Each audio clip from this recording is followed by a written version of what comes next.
I was telling you earlier, I was so grateful. Came out to watch you in Austin a couple of weeks ago and got to meet your dad. And I'd heard you talk about your dad in that way before. And so when I met him, I was just, it was nice to share that with him. And I was just saying how beautiful it is to see your relationship and how it's evolved. It's not always been that way. Yeah, that's what I thought. Yeah, to walk us through whatever you feel. My dad has been like the leader in getting me. He had 4 jobs at one stage just to keep us go-karting. Because when we all started go-karting, majority of the people were from working class families. But then there are of course a few wealthier kids that have slightly better access to equipment and mechanics and all those sorts of things. And my dad was my mechanic. So it was just me and him on the road, and my stepmom, Linda, she would be there supporting, making sure that we're fully clothed, making sure that we've eaten and we're hydrated, all those sorts of things for the weekend, preparing my kit. So it was very much a family outing. It was a family kind of family weekend. We did it as a family. We'd travel together. My little brother would be on the road with us as well, who's a mega inspiration. You've definitely got to speak to him one day. Born with cerebral palsy when I was 7, and is a speaker today. So he's racing. He's defined all the odds, and wow. Even though he's 7 years younger than me, still very much an inspiration. But the thing with my dad was he was my manager all the way till I was like 20. We got to Formula 1, and he worked so hard. His work ethic for me was inspiring for me, seeing how hard he worked. The time he gets up in the morning, the little sleep that he would have, end of his day in the garage working on the go-kart, preparing for the weekend, packing up the truck, and getting us to where we are, mechanicking, learning to be a better mechanic, and still weighing all these different things. It was quite phenomenal to see. But I think it was difficult for him to then show me love. Sometimes you just want a hug from your dad, or when you're facing these things, you want to be able to be embraced. But when I was 22, 23, it got really intense when I got to Formula 1, because all of a sudden you go through karting and cars. You don't go to school to learn to speak to the media. You're literally thrown into the pit. And at the time, I didn't have management other than my dad. My stepmom would book flights and trips, but I didn't have PR. I didn't have anybody to help protect me or prepare me for things. Driving, I was good. I was set. But in these things is where a lot of mistakes happened. You've got the kind of all the media attention, and so you're just learning on the go, which was really difficult for a youngster, I think. Yeah, absolutely. And also you wanted to try and live some sort of normal life, but nothing's normal for you at the time.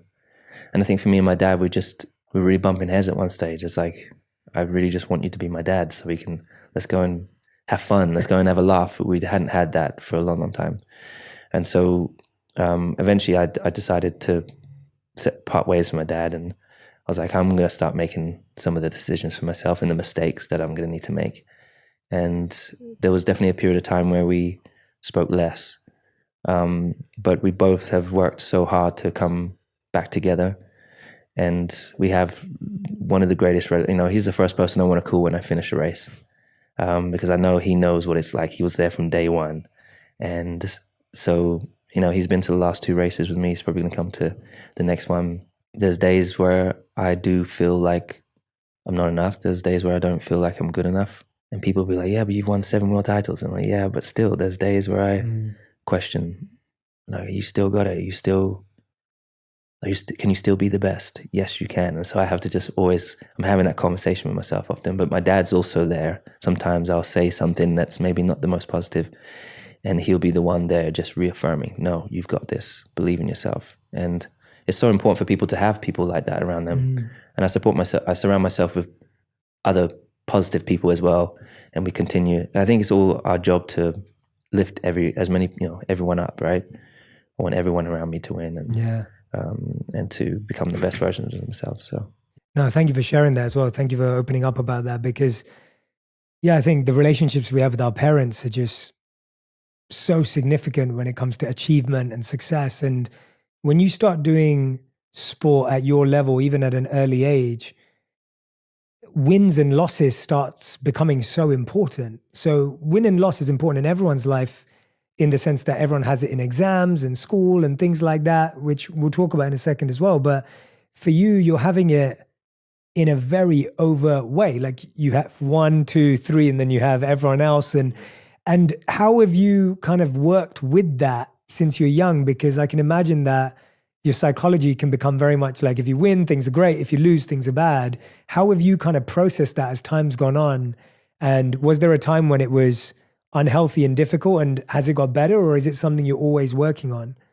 So on one side of things, I struggled at school, as I said. So the teachers would write these reports that I was not focused or I wasn't doing well. And I remember the fear of that report every year. And I'd try so hard to do well. And then these teachers, I don't know if teachers out there realize when they write those reports, what's happening back at home, whether you have an abusive household or, the stress of that was difficult. I feel in racing, if I would win, I could see a smile on my dad's face. And it was really like, okay, if I do well at this, I know that I'll be accepted, but I've got to work double hard to I've got to always be first. I always laugh about the whole, if you're not first, you're last. Because I'm literally, whilst that's obviously I've not been first my whole life, first was everything. Yeah. In order to be accepted, in order to fit in, and maybe to be appreciated. Not only within my relationship perhaps with my dad, but then also around my friends. And it wasn't until I got older I realized it's about the bigger picture. But when you have success, it's so short-lived. It's like, it really is really short-lived.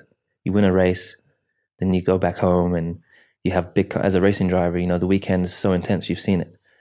There's so much energy, so much, it's really, really a stressful environment for everyone that's working within it. Then you go home and there's a huge come down like 1 or 2 days later, and you're trying to balance those emotions, that emotional roller coaster, and learning to kind of channel that and figure out ways to keep it balanced, whether with your routine and those sorts of things, has been really key for me. But I think during the last few years, really understanding that it's about the bigger picture.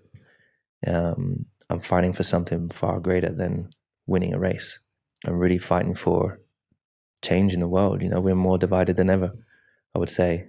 It's devastating. I can't watch the news. It's devastating. There's just so much happening. But there are so many great people out there that are doing really great things. And I want to be I want to be a part of that inspirational energy bubble that people like yourselves are a part of. Because we need to create a brighter future. We need to create better future leaders. Look how bad our leaders are that are in governments, we need to be inspiring the next generation of thought leaders that are positive. And so that's what I'm trying to be a part of every day. So I'm really trying to focus on my intentions, as you were talking about, like setting your intentions each day. I'm trying to learn new tools that I didn't have when I was a kid. I didn't know about yoga. I didn't know about meditation. I didn't have podcasts to listen to, good people to listen to, and aspire to kind of help me put on the right path. So we've got a lot of work to do, and there's almost not enough time here on this planet, right? We're here for such a short time, really, in the scale of the universe. Yeah, but I think you're one of those people that, and that's when we first connected, that was one of the biggest reasons for me that I saw you using your platform for a bigger purpose. I was like, oh, that's fascinating. Like, that's so interesting to me, because that's a choice too.